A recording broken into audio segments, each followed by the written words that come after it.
ফিরে এলাম বিরতির পর। বন্যা পরিস্থিতির পরবর্তী সময়ে আবার পরিস্থিতি স্বাভাবিকের দিকে এগিয়ে যাওয়ার জন্য সব রকম ভাবে চেষ্টা করা হচ্ছে। পাশাপাশি সামনেই যে দুর্গাপুজো রয়েছে সেই দুর্গাপুজো যাতে সাড়ম্বরে পালিত হয় সেই কারণে সেদিকেও কিন্তু চোখ রাখছেন সবাই।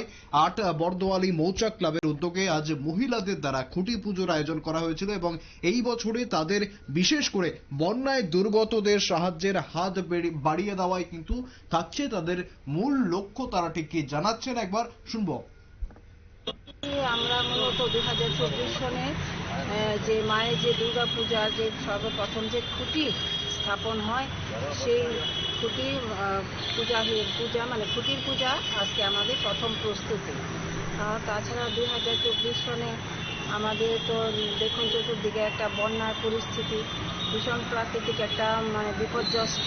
তার জন্য আমাদের মৌচাক ক্লাবের পক্ষ থেকে বিভিন্ন জায়গায় বিভিন্ন কিছু আপনার যাতে সাহায্যার্থে হাত বাড়িয়ে দিয়েছে আমাদের মৌচাক ক্লাব।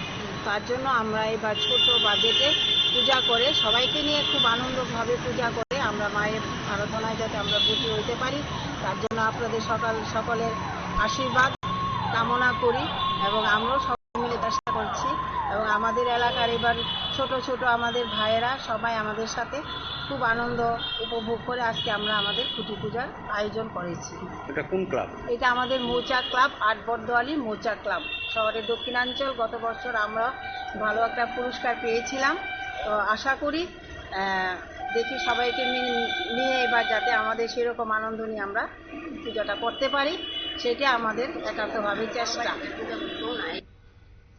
একেবারে শুনলেন, ঠিক কি জানা যাচ্ছে, তারা ঠিক কি জানাচ্ছেন। এবারে বন্যা দুর্গতদের পাশে দাঁড়ানোর জন্য তারা তাদের পুজোর বাজেট কমিয়ে এনেছেন এবং সেই টাকা কিন্তু তারা দুর্গতদের পাশে দাঁড়ানোর জন্য ব্যবহার করছেন, এমনটাই কিন্তু জানালেন তারা। ফিরে আসছে একটি বিরতির পর, সঙ্গে থাকুন।